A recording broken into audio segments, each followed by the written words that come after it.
This is lifetime English major, and again, I need to explain that for years I talked. I perhaps I had one time each year, maybe not, but periodically I had people talk about books once in a year.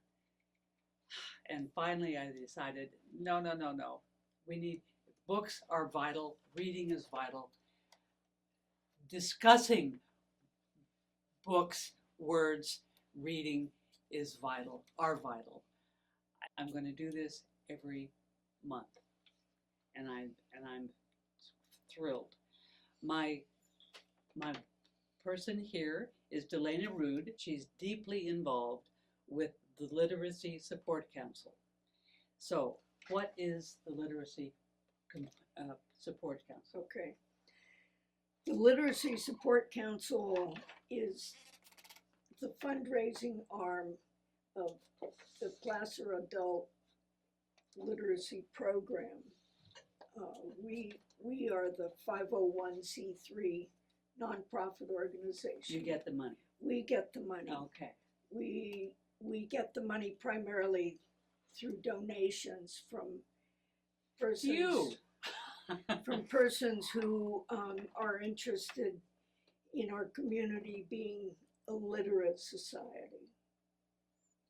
Yes. Okay. And apparently, how long has this been going on?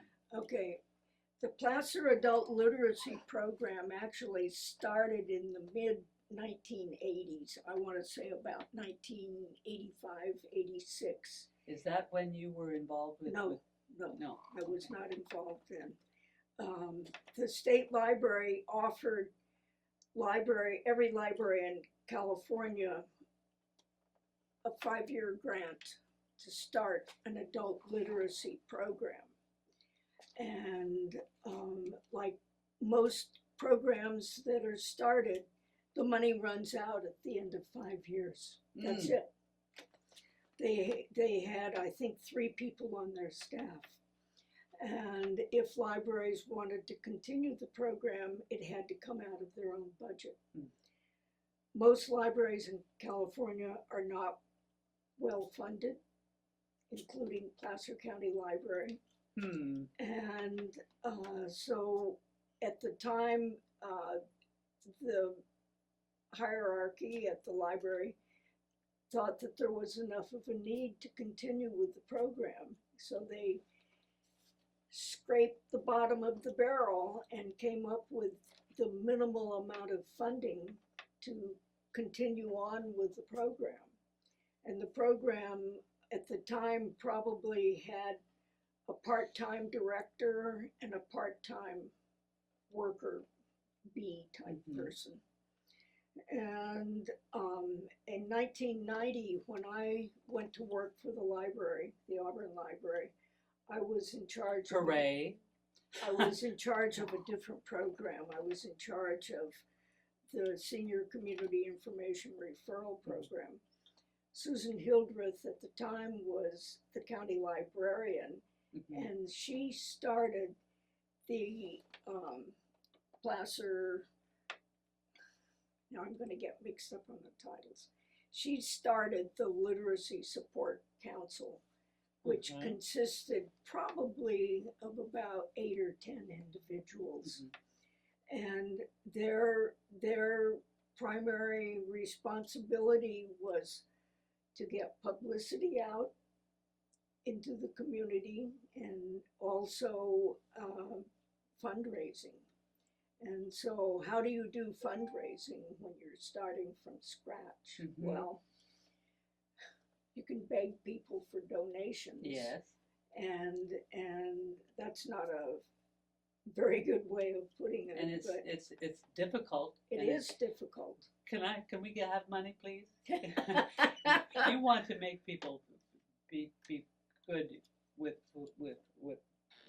reading, don't you? Don't you? Of course you do. Right. And so at the end of 5 years, I don't know how many tutors they had. I don't know how many learners they had. You know, I mean, we're going back 40 years. Yeah. But anyway, people who are library aficionados and people who love to read forked over donations to help keep this program alive. And the funding, the money's actually, the library managed the whole program. We had nothing to do, when I say we, the Literacy Support Council had nothing to do with how the money was spent. That was up to the library. But your job was to get money. Our job Okay. was to Here. get money, right? Here. And at one point, for a number of years, they did a big spaghetti dinner in the plaza in downtown Newcastle, and that would bring in anywhere $3,000, $4,000, $5,000, which 20 years ago, 30 years ago was a lot of money. Yes. Yeah. Yeah. And in addition to encouraging people to donate, plus that funding, the program managed to survive because the tutors are all volunteers, so they're not paid. The director, co-director were probably still part-time individuals, so and they did not get great salaries, I can tell you that much. Okay. But this is what is it for? What the Literacy Support Council gets money for the Placer Adult Literacy Services, right? And what does the money go for? Okay, the money goes for very special materials that are purchased. There's a publishing house that provides or produces reading material for adult learners. Adult learners don't want to be reading children's books. Right. Yeah. They want to be reading something that is interesting, more adult in nature, and still being that they can read. Right. Yeah. Right. So it's material that's interesting but written at a lower level. And then there was also a matter of the tutors had to be trained, and for a number of years, the library, would bring in an individual who'd gone through a tremendous amount of training in order to train the tutors. And so they would have a training probably once a year, maybe twice a year, depending on how many people had signed up to become a tutor. Okay. Are you a tutor? No, I'm not a tutor. Were I've you never ever? been a tutor. But you no. know several tutors. Yes, yeah, I've known people who've done tutoring. Yeah. Are you? I can imagine that you're pleased. Well, I'm pleased that the program is continuing because there's a genuine need.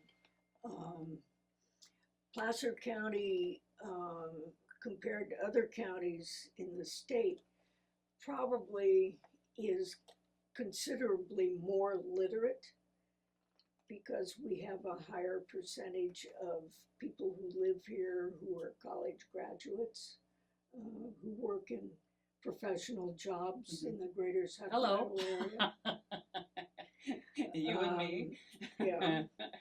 Yes. But there is a subset of individuals who desperately need help. Yes. And we're helping them. We along with Placer Adult School are the primary people who provide this type of assistance. That's wonderful. Yeah. And one of the things that has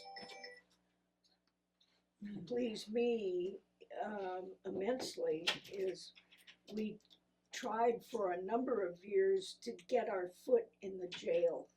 Mhm. And it took years and years and years of the program actually getting its foot in the door with the jail.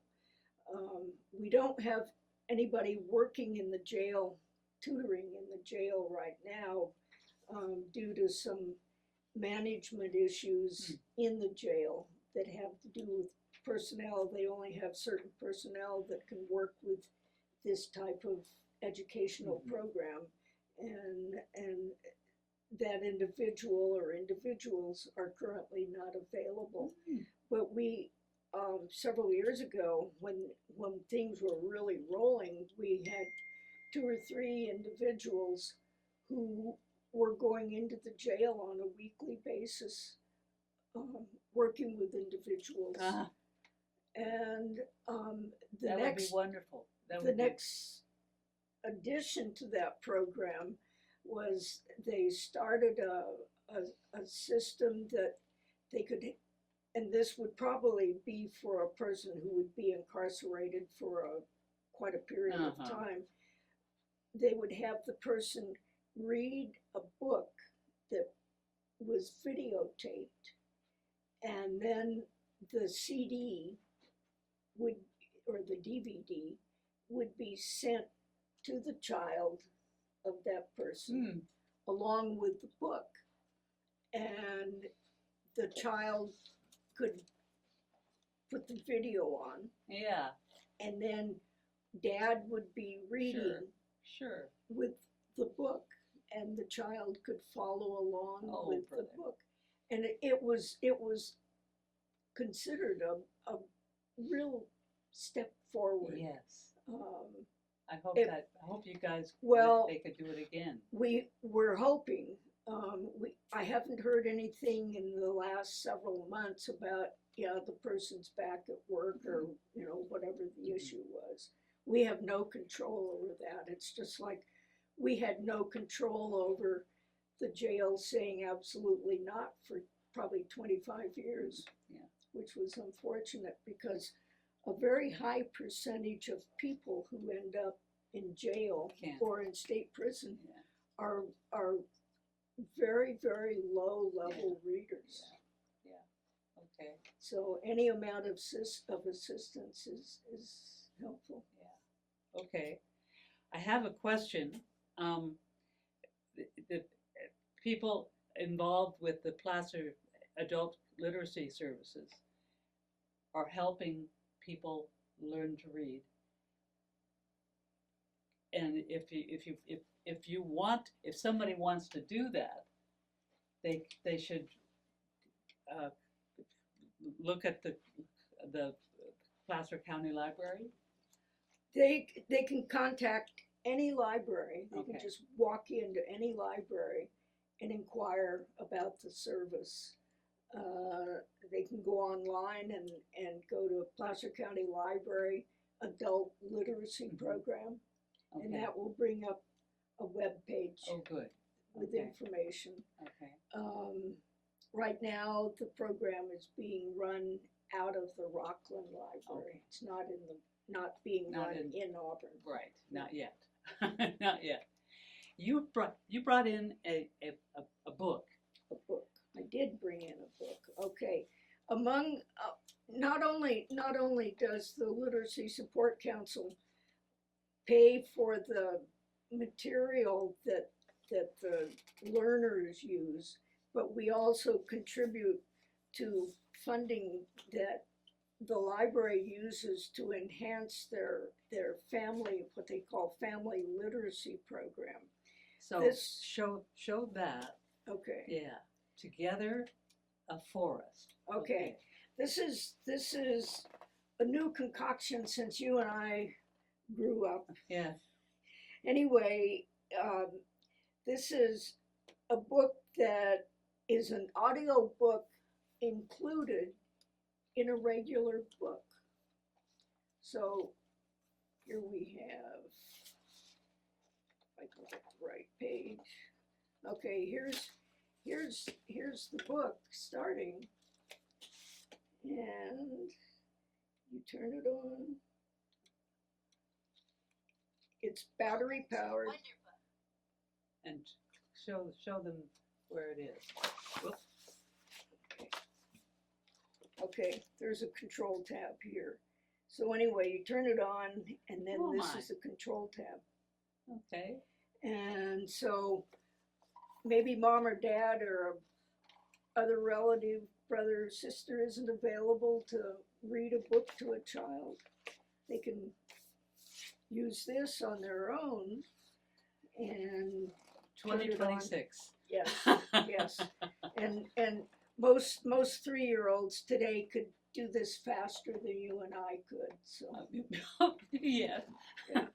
yeah. So anyway, this last year, our enhanced budget helped the library purchase a number of these books that are scattered throughout the whole library system. Oh, neat. We have seven libraries now. Oh, good. Another thing that we helped purchase were these packets. Reading Reading with your baby. Yes, it's really important for parents to start reading to an infant, literally almost since they're brought home from the hospital. Yeah. Yes. Yes. And this packet has 4 books in it, and they're all the alphabet. Get it out here. This one is one of my favorites. Sandra Boynton. You're familiar with Sandra Boynton? No, I'm not. A to Z. A to Z. Well, you'll recognize her characters. Show them. Okay. This is Sandra Boynton, who's a longtime cartoonist, and these are written at very, very low infant level. Yeah. And it's lots to look at. Lots to look at, and Lots to listen to. yes, Yes. mom and dad or a sibling can read the book, and the child can trace over the letters, Sure, which yeah. is important, part of learning.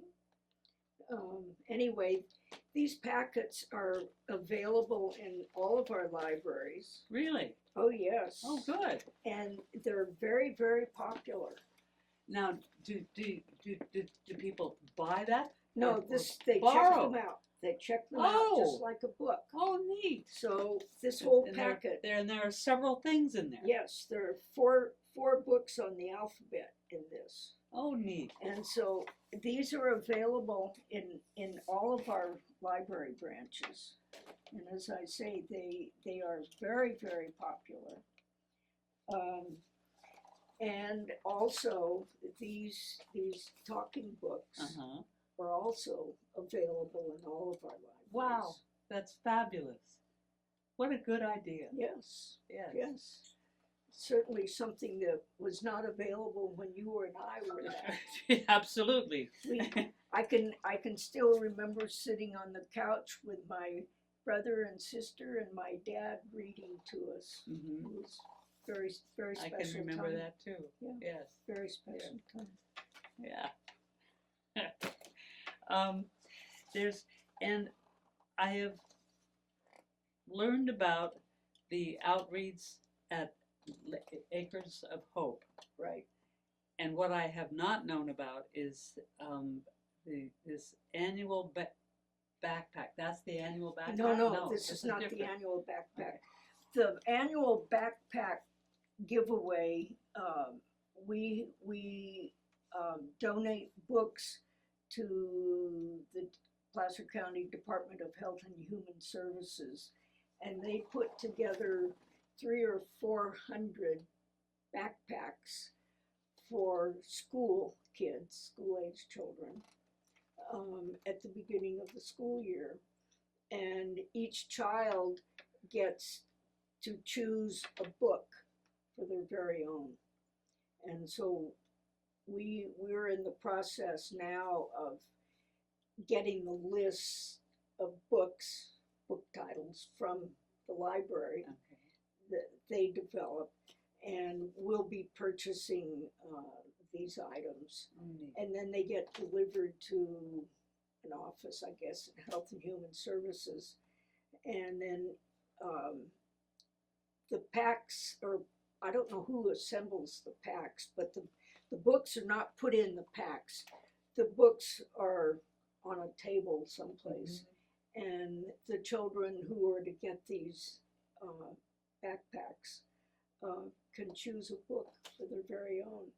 And for a lot of children, this is probably going to be the very first book that they've ever had in their lives. Wow. Okay. So they keep for themselves, Okay. which is really, really special. Yes, absolutely. Yeah. Okay. So why do you think books are so important? Oh, I know the answer to that, but tell us. There are a anyway. million, Susan, there are a million reasons why books are important. It's not just books, it's the act or the art of knowing how to read and how to read well. And it has basically to do with economics. Economics. What do you mean? Yes, well, if you can't read well, and probably somewhere between 20 and 25% of American adults do not read well enough to be able to fill out a job application. Okay. So that puts you at a huge disadvantage right there. 50 some odd percent of sixth graders, no, my data is wrong. Probably, yeah, that's about right. About 50% of sixth graders do not read at grade level. And that's going to put them at a Yes. severe disadvantage when they hit high school, unless they catch up, and whether they ever catch up, who knows? So that's why it's really critical that especially a mother have a good reading ability, because there's an expression, if you educate a mother, you educate a family. Sure. Yes. And you, in a way, you could say, if you educate a mother, you educate a child to become self-sufficient. Yeah. And reading is vital. It's primary. It's absolutely primary. Yeah. And it's also fun. It is fun. It is fun. You know, reading opens doors to careers. It opens doors to healthcare access. It allows us to participate in democracy. How interesting. That's wonderful. It leads to equal opportunity. I'm reading from a list here. It leads to protection under the law. It helps create financial stability. And it encourages people to participate in their communities. And if you have community participation by all sorts of people, the community is better off and the individual is better off. Oh my, the community is better off and the individual is better off. Correct, absolutely, yeah. And by that, it inspires the next generation to continue to learn and to continue to grow. Because, you know, a lot of kids, sometimes I get to think that the idea that a lot of kids think when they finish high school, they're done with education. Well, they're wrong. No. Boy, are they wrong. And particularly today with, you know, the technology that we have, they're facing a lifelong It's everything, there's more to know. And it's amazing how much there is to know. Yes. And it, I understand that the idea of learning more, learning more, learning more. Because how long do I have to?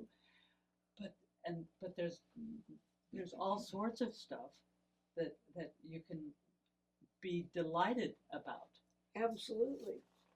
You can take a trip in your mind. Absolutely, yeah. You know, I'd like to go to Europe this fall. Whether I'm going to get there or not, I don't know. But Yeah. I'm doing some reading now about a couple of places. Yeah, that and I you're wanna, learning more. right, that I want to go to in France. Yeah. And you know, it just opens up a whole new vista.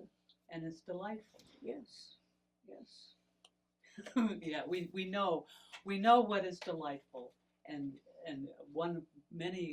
lots of stuff that is delightful is what we can read about. Mm-hmm. Yeah, and it's not English English words are really some often crazy, but even so, the more we read, the more we understand. Yes. Yeah. Yes. And I know English is a tough language to get, but Yeah, it's one of the more difficult languages to learn. yeah, but that doesn't mean you can't. That's true. We did. We did. But we also grew up with parents who spoke English. Yeah. And you know, you have to marvel at the people in this country who do not speak English at home, But who are learning about it. who are learning Yeah. English through various programs, and we, over the years, we have had a segment of the literacy program that we had a man who was fluent in Spanish, who had several students who were struggling with English Mm-hmm. and perhaps didn't even read in Spanish, that I don't know. But he was wonderfully successful. Good. Okay. Delana, thank you very much for joining me. I've had a good time, and thank you for watching. I'll see you later.